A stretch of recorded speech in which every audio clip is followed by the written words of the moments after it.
โอ้มาอาบนี่คักเลยพี่น้องเลิกเติบได้นี่อาบนี่อาบน้ำตรงไหนตรงนาโอ้คักขนาดพี่น้องบรรยากาศ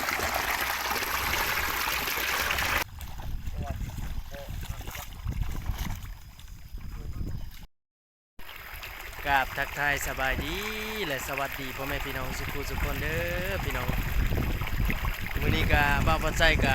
เป็นมื้อทพิษเนาะพี่น้องเนาะที่จะลืมทำให้น้ำหน้าพี่น้องเลย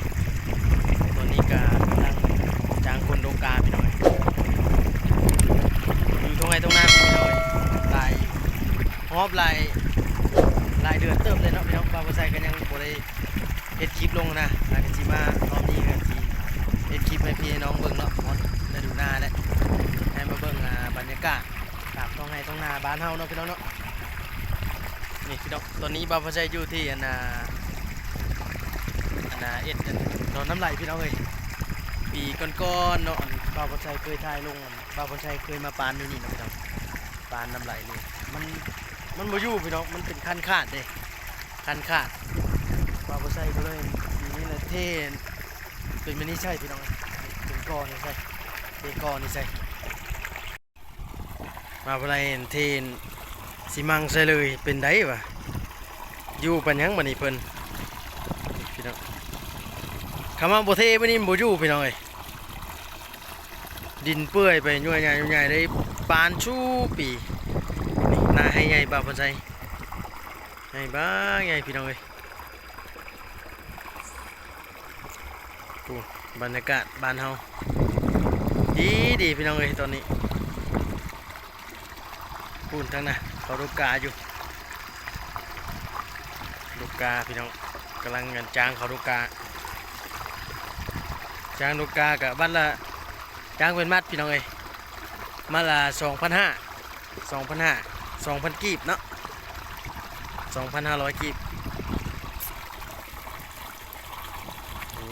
ปีนี้คือสิบได้ปานมันอีกแล้วพี่น้อง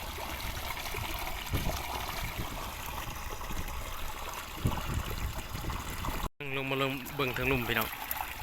อ๋อเลิกเติบเลยพี่น้องเลยเอาแยงมาใช้นี่ก็ได้เด้อพี่น้องเนาะเอาแยงใช้กินปลาเฉยได้นี่ยำผลถึงหน่อยนี่เอาแยงมาใช้บ้างนี่บ้างนี่ใช้บ้างมันตูดลงมานี่นะพี่น้อง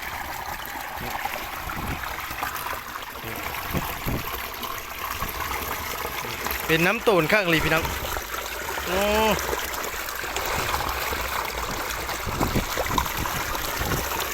น้ำตูนนี่โอ้มาอาบนี่คักเลยพี่น้องเลิกเติบได้นี่อาบนี่อาบน้ำตรงไหนตรงนาโอ้คักขนาดนี้บรรยากาศเป็นมือแรกแห่งมันพี่น้องเลยมือทมิตดำให้ดำนาก้าวเข้าสู่ฤดูฝนถ่ายให้พี่น้องเบิ่งบรรยากาศโอ้โคตรเย็นสบายพี่น้องกับใส่น้ำไหล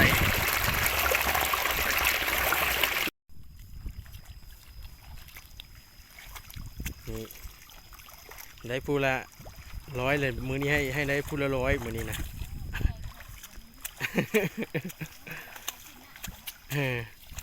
ให้ได้พูได้100มือนี้นะ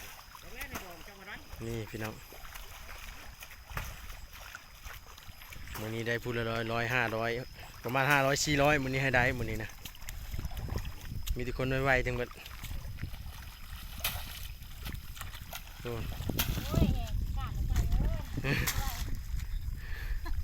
นั่งไปน้ำกาไฟพ่อยหนึ่งกาเด้พ่อยบ่ทางนั้นจะขาดเนี่ยทั้งนี้พ่อยนะทั้งพี่ทั้งใด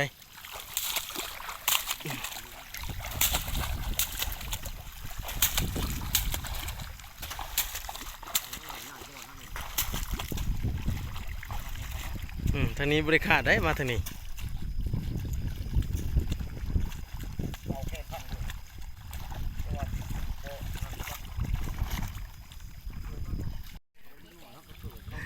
กระโจมเจ็บเอวหมดเลยจมเจ็บเอวนั่งไปนอนไปโดกากะโอ้บรรยากาศตอนแรงกะสิค่ำแล้วพี่น้องเอ้ยตอนแรงกะสิค่ำแล้วตอนเย็นกะสิค่ำสู้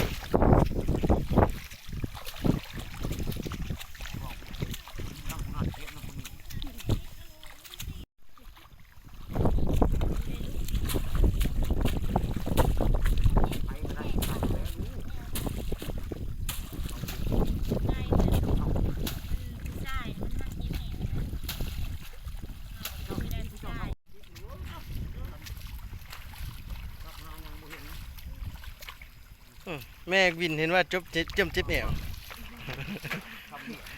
เราเห็นว่าจมเจ็บเอว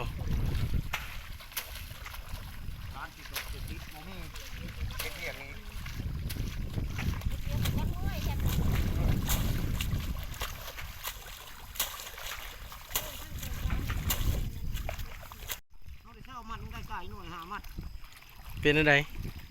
ความรู้สึกอืม ม่วนหลายพี่น้องเอ้ยนกก้าซ้ำนกเนี่ย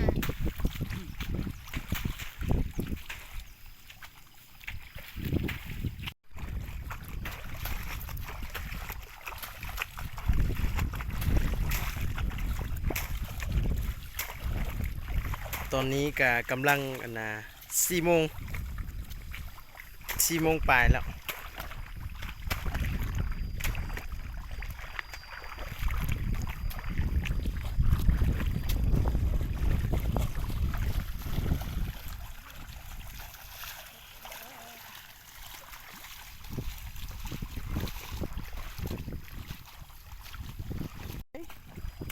ลุงให้เคยอยู่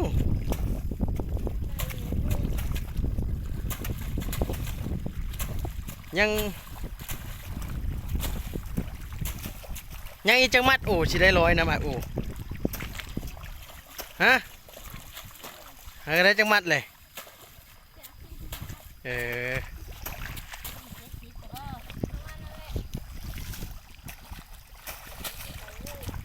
นี่ได้70อีชาปลายอีชาปลายก็ได้ละ100